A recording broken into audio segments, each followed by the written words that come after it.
Singing is really good for you in terms of health benefits, helping your breathing and your posture, but also it gives a wonderful sense of well-being, especially when you're singing alongside other people. Previous to COVID, we delivered a live music programme once a month in St Willis and the Royal Gwent hospitals, bringing live musicians into acute patient spaces and some of our outpatient waiting areas. We're looking forward to being able to deliver that again in the future, but that gave a gentle and quality distraction from perhaps the anxiety associated for waiting for complex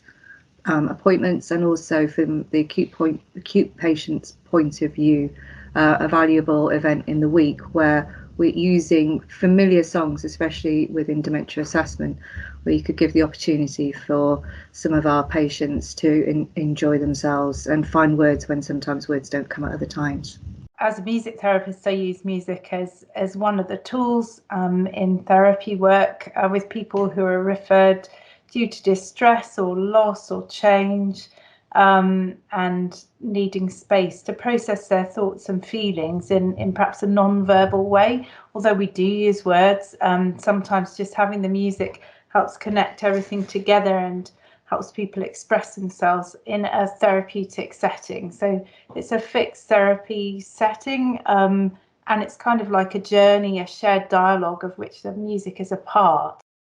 So in terms of both our acute patients and our waiting patients, having songs like Myfanwy, Calon Lan, Alan Amor, Sospen Fach played, and having the live instruments playing the music so there's a resonance that the body feels, gives people access to live music, and in a surprising way they may not have expected to hear a harpist that day or a violin or an accordion, but it has a profound physical effect. And my observations in terms of dementia assessment patients is often